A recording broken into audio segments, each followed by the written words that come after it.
என் பையனே வக்கீல்ப்பா, அவனுக்கே பொண்ணு பார்க்க போறோம். பயமா தான் இருக்குது. அண்டர்ஸ்டாண்டிங்கே இல்ல. வளர்ற பசங்களுக்கும் சரி பொண்ணுங்களுக்கும் சரி 2 பேரும் ஈக்குவலா தான் ஒர்க் பண்றாங்க. நானுமே ஹையர் செகண்டரி டீச்சர் தான். ஆனாலும் இப்ப பொண்ணு எப்படி எடுக்கிறதுன்னு பயங்கர யோசனையா தான் இருக்குது. இப்ப பொதுவாகவே பாத்தீங்கன்னா நார்மல் மனுஷனும் சரி ஒரு பெரிய ஒரு ஒரு கோடி கணக்குல சம்பாதிக்கும் சரி இந்த டிவோர்ஸ் வந்து பாத்தீங்கன்னா அதிகமாக ஆயிட்டு இருக்கு. என்ன காரணம் நினைக்கிறீங்க? இது செலிபிரிட்டின்னு இல்லை, எல்லாருக்கும் ஒரே மாதிரி தான் ரூல் ஒர்க் அவுட் ஆகும். கணவன் மனைவினா ஒரு மேரேஜ்னா அவங்க நிறைய 2 பேருமே வேற வேற எக்ஸ்பெக்டேஷன்ல வந்து உள்ள வராங்க. ஆக்சுவலா என்னன்னா எக்ஸ்பெக்டேஷன் அதிகமா இருக்கு. ஆனா எக்ஸ்பெக்டேஷனை வந்து பூர்த்தி செய்யற அளவுக்கு 2 பேருக்குமே ஒரு ரிதம் ஒர்க் அவுட் ஆகாத பட்சத்துல இது ஆகுது. மேக்சிமம் பாத்தீங்கன்னா இது வந்து 90% என்ன கேட்டீங்கன்னா 90% வந்து மென் சைடு தான் ப்ராப்ளம். அண்டர்ஸ்டாண்டிங் வேணும்ப்பா, விட்டு கொடுக்கணும், அடுத்த ஜெனரேஷனை உருவாக்கணும்ன்ற ஆசை இருக்கணும். பிள்ளைங்களை பார்த்தாதான் எங்களுக்கு ஆசை. அதே போல அவங்களும் அடுத்த ஜெனரேஷனை அவங்க எப்படி உருவாக்கணும், பிள்ளைங்களை படிக்க வச்சிருக்கோம். இப்ப நாங்கெல்லாம் படிக்க வச்சிருக்கோம்ல, அது மாதிரி அவங்க பிள்ளைகளை படிக்க வைக்கணும், வாழ்க்கையில நல்லா சந்தோஷமா இருக்கணும்னு நினைக்கிறோம். அது மிஸ் அண்டர்ஸ்டாண்டிங் இல்லாம விட்டு கொடுத்து போகணும். பெண்ணை பெத்த பிள்ளைங்களும் எங்களை மாமனார் மாமியார அம்மா அப்பான்னு நினைக்கணும். நாங்களும் மகளா நினைக்கிறோம், பையனா நினைக்கணும், மருமகனா நினைக்காம கொஞ்சம் இருந்தாதாப்பா எதிர்காலம் எங்களுக்கு சந்தோஷமா இருக்கும். அதுவும் பையனை பெத்துட்டு பொண்ணு எப்படி அமையுமோன்னு பயமா தான் இருக்குது. ஈகோ தான் காரணம். அவங்களும் சம்பாதிக்க ஆரம்பிச்சிடுறாங்க, அதனால அந்த ஒரு ஈகோ. அது இல்லாம இப்ப இன்னொரு ஈகோன்னு சொல்றதோட இன்னொரு விஷயம் இருக்கு. ஆண்கள் செய்யக்கூடிய தவறுகள் பெண்கள் கண்டுபிடிச்சிடுறாங்க, பெண்கள் செய்ய தவறுகள் ஆண்கள் கண்டுபிடிச்சிடுறாங்க. அதை ஈஸியா இந்த வாட்டி இந்த செல்போன் மூலியமா நிறைய அந்த தவறுகள் ஈஸியா ஒருத்தருக்கு ஒருத்தர் தெரிஞ்சிருது சீக்கிரமா.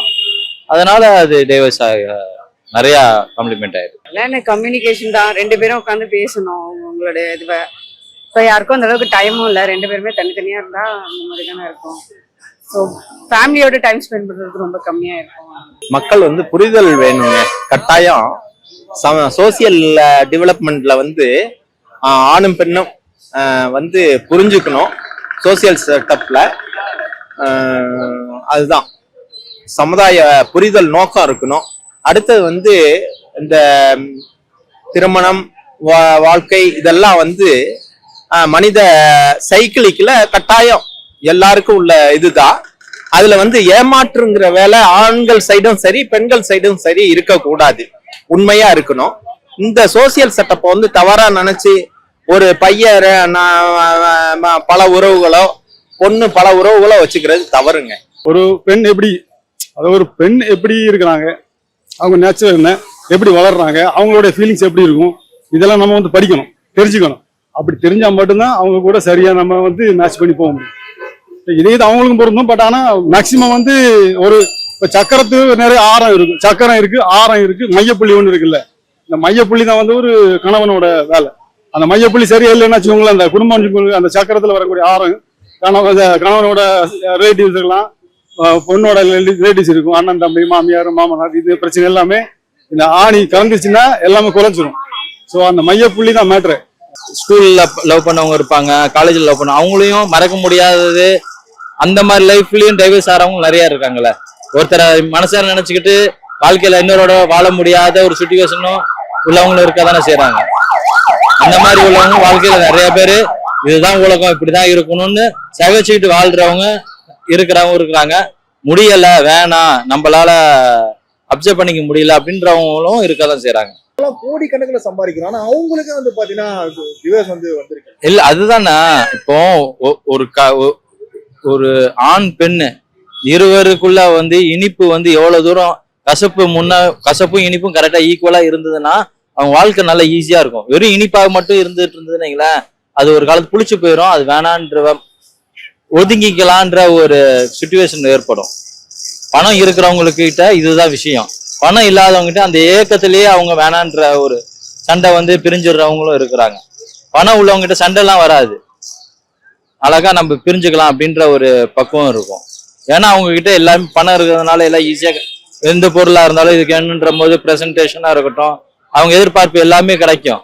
ஆனா அது வந்து அந்த வெறும் இனிப்பே மட்டும் இருந்துகிட்டே இருந்ததுன்னா அது வந்து அது புளிச்சு போய் தட்டு போயிடும். அவங்களுக்கு என்ன இருக்க போகுது, அவங்களுக்கு பினான்சியலி எந்த பிரச்சனையும் இருக்க போறது இல்ல. அதை தவிர்த்து ஈகோஸ் அந்த மாதிரி விஷயமா தான் இருக்கும் 2 பேருக்குமே. நீங்களா பெரியவங்களா, நான் பெரியவனா, அந்த மாதிரி தாட்ஸ் இருந்ததுன்னா யாருன்னா ஒருத்தர் விட்டு கொடுத்து போகணும். அந்த இது நடக்கலன்னா லவ்வர்ஸ்க்குமே லவ்வர்ஸ்க்கே இதே பிரச்சனை தான். அதே தான் அவங்களுக்கு இருக்கும். பொருளாதார சிக்கல்ல தவிர்த்து வேற ஒரு கள்ள உறவுகள் வந்து இருக்குன்னு நான் நினைக்கிறேன்.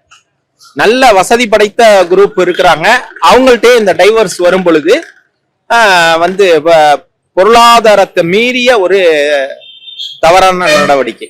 ஒரு பொண்ணுக்கு நீங்க என்ன வேணும்னு கேட்டீங்கன்னா கூட நீங்க தங்கம் நகை போல் இதை எடுத்துக்கூடா கூட தேவையே கிடையாது. நினைக்கிறாங்க காசு இருந்தாலும் சந்தோஷமா இருக்காங்க, அப்படி கிடையாது. மனசுங்கிறது சப்கான்சியஸ் மைண்ட் வந்து உங்களுக்கு ஜீரோல இருக்கணும். பெண்ணுங்களுக்கு பொண்ணுங்களுக்கு சப்கான்சியஸ் மைண்ட் வந்து ஜீரோ லெவல்ல இருந்துச்சுன்னா அவங்க வந்து தேவையில்லை யோசிக்க மாட்டாங்க, கனவை தான் சுத்தி இருப்பாங்க. ஏன்னா கனவு தான் சொல்லும். ஸோ அந்த மைண்டை வந்து நீங்க ஜீரோ லெவல்ல மெயின்டைன் பண்ண தெரிஞ்சுக்கிட்டீங்கன்னா okay. They have to select the choice பா. வாழ்க்கையை நம்ம எப்படி அனுபவிக்கணும், எப்படி நம்ம எதிர்காலத்தை நம்ம தீர்மானிக்கணும், தே ஹேவ் டு செலக்ட். அவங்க தான் செலக்ட் பண்ணணும், நம்ம சொல்ல முடியாது. இப்ப என் கவலை எனக்கு, என் குடும்ப பிள்ளைகளுக்கு, எனக்கு வாய்க்க வேண்டிய மருமக நல்லா அமையணும், மக போற நான் வச்சுக்குவேன். அவங்க வரும்போதே மாமியாருன்ற குணத்துல வரக்கூடாது. சோ சந்தோஷமா இருக்கலாம். பெரியவங்கள நம்மளும் பார்க்கணும், சின்னவங்கள நாங்களும் பார்க்கணும். வருங்கால தலைமுறைகளையும் சந்தோஷமா வச்சுக்கணும். குழந்தை இருக்கும்பொழுது ரொம்ப நிறைய யோசிச்சு இந்த முடிவுக்கு வரலாம். ஏன்னா அவங்களுக்காக இல்லைனாலும் கொஞ்சம் குழந்தைகளுக்காக யோசிக்கிறது, குழந்தைங்க லைஃப் ரொம்ப நல்லா இருக்கும். ஒரு ஸ்டேஜ்ல அவங்க அடுத்தது அவங்கள பத்தி தானே இருக்கிறாங்க, அதனால அவங்களுக்காக யோசிக்கணும். கொஞ்சம் வந்து நீங்க முன்கோபத்தை தவிர்த்துட்டு பிள்ளைங்க நல்லா பாருங்க. இப்படியே பார்ட்னரை மாத்திக்கிட்டே போனா நம்மளோட கலாச்சாரம் என்ன ஆகுது? நம்ம வந்து தனியா இருக்கவே முடியாது. பெண்ணா இருந்தாலும் சரி, ஆனா இருந்தாலும் சரி சம்பாதிக்கிறோம்ப்பா, நம்ம தனியா இருக்க முடியாது. நம்ம வந்து வாழ்க்கையே வந்து உணர்வுபூர்வமானது. கொஞ்சம் பேலன்சிங்கா இருக்கணும். ஈவன் ஒரு திருமண வாழ்க்கைன்னு வச்சுக்கோங்களேன், எக்ஸும் ஒய்யும் திருமணம் வச்சுக்கிறாங்கன்னா எக்ஸ் ஒரு டிஃப்ரெண்ட் வாழ்க்கையில வாழ்ந்திருப்பாங்க. வாழ்க்கை மட்டும் இல்ல, உணவு பொருள் கூட. எக்ஸ் சாப்பிடுற உப்பு அளவு ஒய் சாப்பிட மாட்டாங்க. ஒரு பொண்ணு ஒய்ன்னு வச்சுக்கிட்டீங்கன்னா இவங்க உப்பு போட்டுக்கிற அளவோ அவங்க உப்பு போட்டுக்கிற அளவோ டிஃப்ரெண்டா இருக்கும். திருமணம் ஆன பிறகு பேலன்ஸ்டா அவரு எவ்வளவு உப்பு போட்டுக்கிறாரோ அதை நம்ம போட்டுக்குவோம், இல்ல நம்ம போட்டுக்கிறது. அப்படி இல்லைன்னு வச்சுக்கோங்க, உப்பு இல்லாம சாப்பிட்டுட்டு உப்புக்கும் மிச்சம் உடம்புக்கும் நல்லதுன்னு போயிடணும். முடியல என்னால, எனக்கு இவர் வந்து இது பண்ண முடியல, மனசு ஏத்துக்க மாட்டேதுன்னும் போது அவங்க யாரை எதிர்பார்க்கறாங்களோ அவங்க திருமணம் பண்ணிக்கிறது தான் நல்லது. ஏன்னா அவங்களோட ரிலேஷன்ஷிப் நல்லா இருக்கும். அதை தவிர இந்த ஈகோ பிரச்சனை, எனக்கு இவங்கிட்ட வந்தா இந்த பணம் அது வாங்கி தரணும், இது வாங்கி தரல அப்படின்ற ஒரு சிந்தனை இருக்கு பாருங்க. அந்த மாதிரி சிந்தனை ஆளுங்கன்னா யோசிக்கணும், இல்ல நம்ம இப்படிதான் வாழணும் அப்படின்ட்டு. ஒருத்தங்க இருக்கிறாங்க பாருங்க, என் மனசு இவளை ஏத்துக்க மாட்டுது, எனக்கு இவரை பிடிக்கல, இவர் செய்யற ஹேபிட் பிடிக்கல, எனக்கு சுத்தமா ஏத்துக்கல அப்படின்றவங்க மறு திருமணம் பண்ணிக்கிறது அவங்களோட வாழ்க்கைக்கு அது நல்லது. ஏன்னா நிம்மதியா வாழ்றதுக்கு தான் நம்ம வாழ்றோம். ரெண்டுமே நம்ம சொல்லலாம், டைவர்ஸும் பண்ணாதீங்க, வேணுன்ற பட்சத்துல அவங்களுக்கு தேவைன்ற போது கடைசி ஆயுதமா என் வாழ்க்கையை வேற மாத்திக்கணும்ன்ற நிலைக்கு மாத்திக்கணும்.